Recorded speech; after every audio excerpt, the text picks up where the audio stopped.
Alright guys, magandang umaga sa inyo lahat. So ngayon is 3 o'clock na naman din yung araw, right?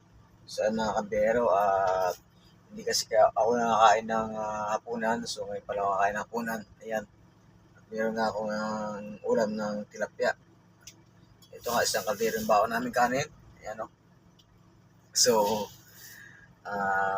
dinala namin to kasi nga hindi kami nakapaghapunan dahil sobrang puwet namin sa biyahe. Kaya ito mga kabero, parang ano to, ito pa lang yung pinakahapunan namin. Yan. At ito mga isa para sa mga kasama ko, ito yung ulam niya. Yan, adobong chicken. Adobong chicken tong ulam niya, no? Yan.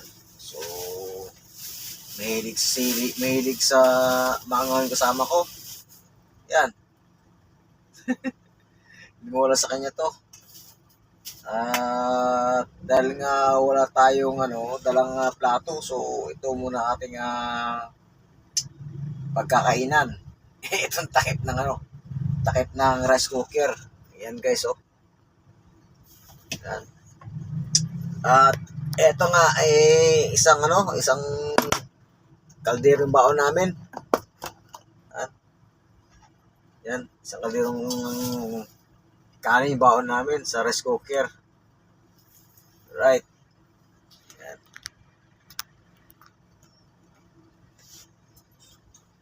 So, ito nga mga kabero, maaga yung call time namin, alas 4 ng umaga. Yan. So, kain tayo guys, kain tayo.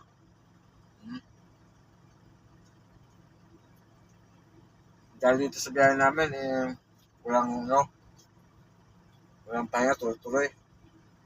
Dito talaga, kailangan matibay kasi puyat.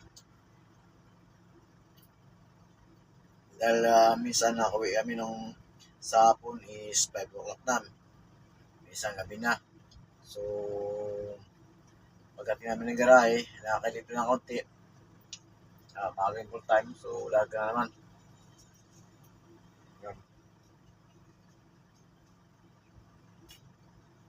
So guys, kaya tayo guys. At dito nga kami ngayon sa may Pampanga, sa Clark. Dito kasi yung pinaka-main ng Creamline. So, ito nga mga kabiro, dito muli natin balikan itong Creamline. Medyo matagal-tagal din tayo nilakapit dito sa Creamline kasi nga panibagong requirements nila. So, kailangan ipakulay pa dito sa sakyan. Kailangan ipakalibrate itong repair band.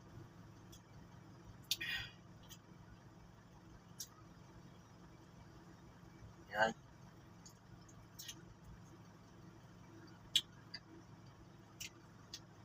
So, ito yung guys, mag-aantay namin ng tawag para sa lamig itong repair band. So, kailangan negative 20 yung lamig ng van namin bago makargahan. And then, after nung karga, negative 22 bago kami makalis dito sa planta, sa Clark. And guys, kaya tayo guys.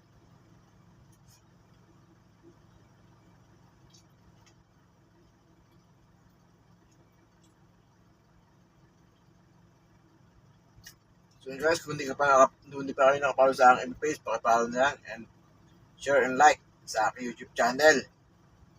At ito nga guys, binabahay ko sa inyo yung mga travel guide. Yan, kung saan sa lugar na aking pinapuntahan. Ito pang malaman nyo rin yung mga daan. So, panoorin mo na itong video ito. Hindi mo na kailangan pang gumamit pa ng Waze. Sure ako na hindi ka maniligaw.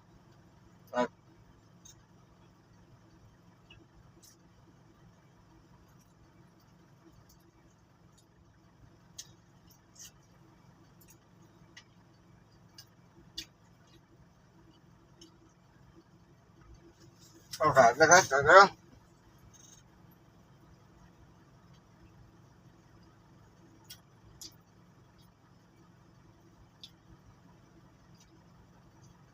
Ito yung pinaka-almusal ko, hapunan na almusal. Yan.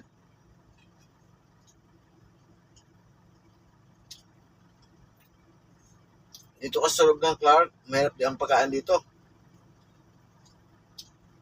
Walang mga kantin dito na maliit na kantin. So kaya dito sa 7-Eleven, Jollibee, yan. Napakamahal na pagkain yan.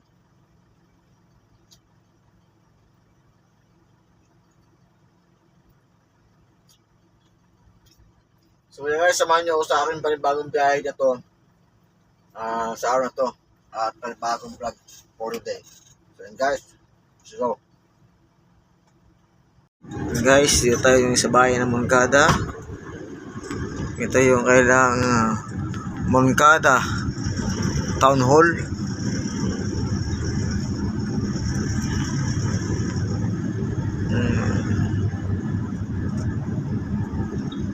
Moncada Public Plaza. Ayan guys, ito yung Moncada Public Plaza nila.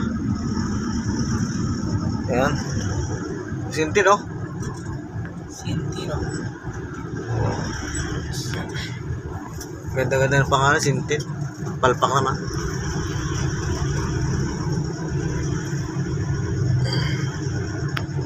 So yan, ito yung bayan ng Moncada. So dito yung palengke nila guys. Ayan. Malayo pa lang ay tanaw ko na si Jollibee. Bilang kanyang kasiyahan araw-araw. Moncada Public Market. Ayan, public market guys. Meron ditong 7-Eleven. Yan, dito buhabiyahe mga bus na Genesis. Biyaheng Cubao, Manila.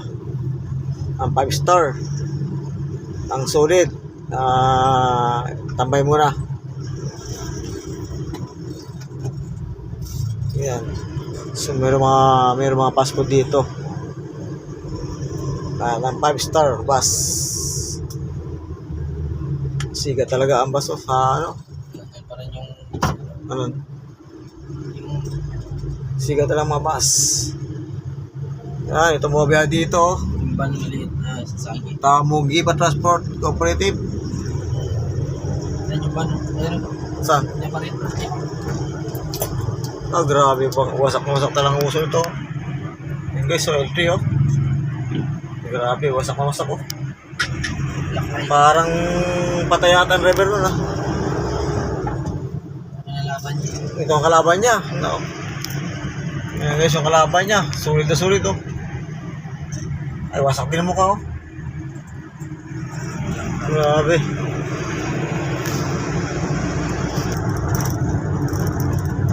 Oh, di ba? Oh, San Manuel nga no. Welcome to San Manuel Tarlac. Ha? Yan guys, dito tayo sa may San Manuel Tarlac. Ako may isa no.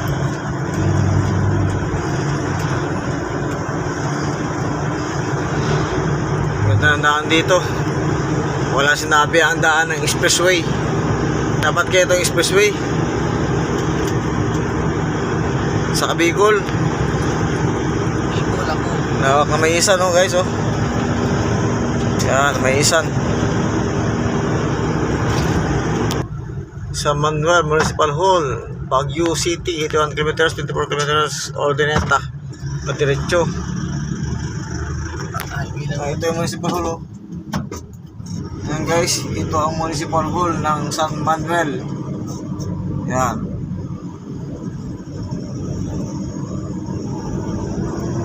So ito yung padiretso ng Ordineta, Rosales, Villasis, Baguio, ayan, Ilocos Sur, Ilocos Norte, San Manuel Tarlac tayo. Ayan. Last na bahay ng Tarlac nga pala. Oo nga. last na bahay ng Tarlac ang San Manuel. Ganda ng daan dito. Las Navia Expressway guys.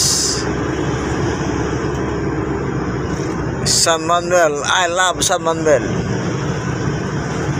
Alright mga kapiyero, dito na kami ngayon sa may San Manuel, Tarlac. At dito nga yung aming destination. Right. Guys, ito na yung depo dito. Narito na kami ngayon sa store. Ayan. Ayan, narito na kami ngayon sa may San Manuel, Tarlac. Ito yung pag-deliver namin. Ayan.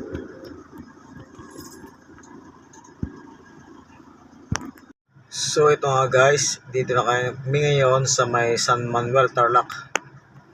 Ito yung depo na aming pag-deliveran. At ito yung mga truck nila. Ayan. At ito yung gate nila guys. Dito kami umentrance. Ayan. So napakalawak pala ng bodega dito. Ayan. Right. So ito nga guys, dito na kami ngayon sa may San Manuel, Tarlac. Ito yung depo na aming pag-deliveran. At ito yung mga truck nila. Ayan. At ito yung gate nila guys. Dito kami umentrance. Ayan. So napakalawak pala ng bodega dito. Ayan. Right. Pero andito kami ngayon sa may Concepcion, Tarlac. So dito muna kami magtatambay sa ngayon dahil nga ang call time namin mamaya is 3 o'clock pa ng umaga para sa biyahe namin sa Tarlac. At ito nga, kagaling namin ng La Union. So dito kami sa mga tambayan ng mga truckers. Yan, yung mga ibang mga truckers dito nakatambay. Yan. Ayan sila. At pwede palang maligo dito sa bay court. Malapit ito kasing court. Ay, ayan. Ito yung court ng Barangay Santiago dito sa may Concepcion, Tarlac. So ito nga guys, idlip muna kami mga siguro mga 3 hours pwede na yon para makabawi kami ng puyat. Wala pa kaming tulog. Right. So babalik kami ng Clark mamaya para magsulit ng lagayan ng mga product na i-deliver namin. Ito ang cream line, ice cream. At pagkatapos noon, mag-unload namin. Pagkatapos ng unload, magpa-QA kami para matinan yung temperature ng aming van. Malamig. Dahil nga kailangan ng negative 20 bago ito makagahan. So, eto nga guys, tambay muna kami. Napakalawak ng parkingan dito. Ayan, napakalawak ng parkingan. Ayan. Safe naman kami dito dahil nga dito ay cover court ng barangay. So ayan. At eto nga guys yung mga ibang trucker dito. Ayan.